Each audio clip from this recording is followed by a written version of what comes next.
Yeah. Walang absent yun. Hindi pa natapos ang klase, lumabas na kasi ano na, axis. Meritos ka na. Ito pa, isa pang dedicated volunteer niya. Kaya si Marika. So mananalangin po tayo. Siguro kailangan paliwanag ni Kim and Sarah kung ano mangyayari sa pamilya. Dadalhin ko na sila sa California.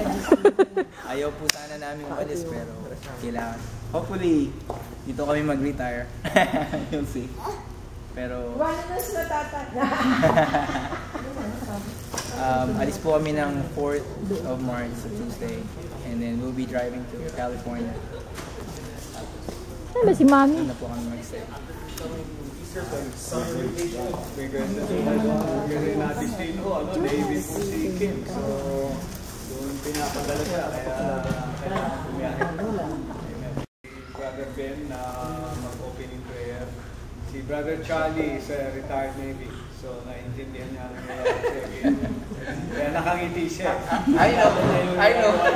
Sabi niya, ganyan ako noon. I know. Kaya hilingan natin si Brother Charlie, one of the deacons to also pray at panalangin ko natin. Panalangin ko tayo. Bowed heads, closed eyes. Taas natin ang mga kamay natin sa mag-anak. Ano po? Papala ng Panginoon pag-iingat sa kanila. So, hilingan ko natin. Sama-sama ko kayo. Brother Tirso, sumama ko. Brother Tirso, nakagano na. Akala ko super malilip. Yeah, hold hands po kayo. Hold hands po kayo. Sige po. Diyan natin Brother Ben, and then si Deacon Charlie, and then I'll close it. We thank you, Lord. Maraming po salamat sa Panginoon sa this wonderful day, Lord. Celebrate the lives of Brother Jesus' family. We thank you, Lord, that your thoughts are higher than our thoughts, so we don't know, Lord, your plans for them, Lord, but we claim, Lord, the victory, Lord, in the name of Jesus Christ, Lord. We protect them, give them the power and mercy, Lord. We guide him to San Diego, Lord. We thank you, Lord, for this wonderful family that they committed to you, their lives, Lord. We thank you, Lord, again for their passion and also the willingness to be your minister, Lord. We thank you, Lord, again. They're part of this church, Lord. This family of your, as family of Christ, Lord. We thank you, Lord, again for your wonderful blessing to them, Lord. In Jesus' mighty name, amen. Heavenly Father, once again, we praise you, thank you, and glorify you and honor you for being our God. We bless Brother Tirso's family, give them protection, Lord, on the way to San Diego next week, and may you bless their stay in San Diego in Jesus Christ's name.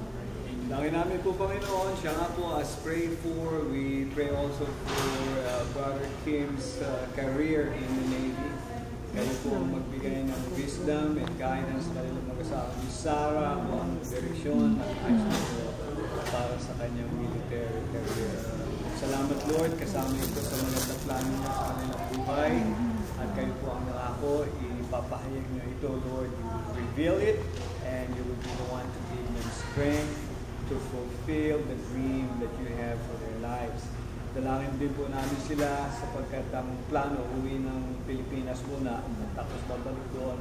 So traveling mercies also for that trip to the Philippines, and may they continue to experience your goodness and faithfulness in their lives. Salamat po for allowing us to have them here in Jacksonville and fellowship and their love and service to you, Lord, and their examples of their passion and dedication to be committed to you and also to love you and honor you and serve you for your glory.